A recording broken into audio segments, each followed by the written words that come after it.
Ayan nga guys, may ubos-ipon kami today. Magpa-check up kami dun sa center. So ayan, sa sobrang init ng sobrang init ng panahon, pabago-bago, tirik guys, oh. Sobrang tirik ng init. So pabago-bago ang panahon. Tapos pag madaling araw, malamig, tapos pag tanghali sobrang init. So El Nino na nga siguro guys. So ayan, ubos-ipon, atsyong magpunta sa center, maghingi ng gamot. Libre lang man ang gamot dito guys. So magpunta ka lang at makaabil ka na ng libreng gamot. So ayan.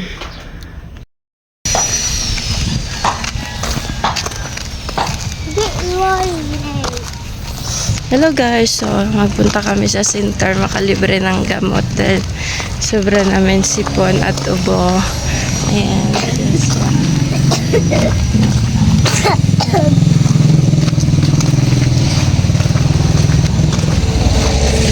So magpunta muna kami sa barangay at magkuha ng repairer, tapos magbiyay kami ng tricycle papunta doon sa center na may doktor. So ay naglalakad na kami ngayon guys, papuntang barangay center para magkuha ng repair dahil sobra ang sipon ubo namin ni Enzo. Sabay lang kami nagkasipon at ubo. Ayan.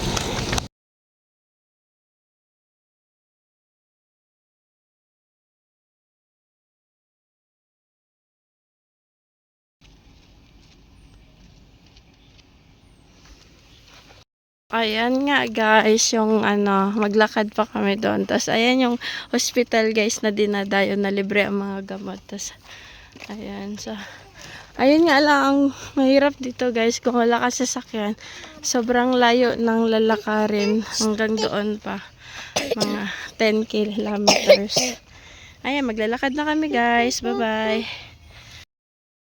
Ayan guys, nakauwi na kami dito sa bahay. At ayan, binibilang na ni Enzo ang mga gamot niya guys. Mayroon po kami cephalizine, multivitamins para kay Enzo sa ubo at sipon. Ayan yung mga gamot na nakuha ni Enzo guys. At ito naman ang kay mama para sa ubo at sipon. Na libre lang. Amoxiclav.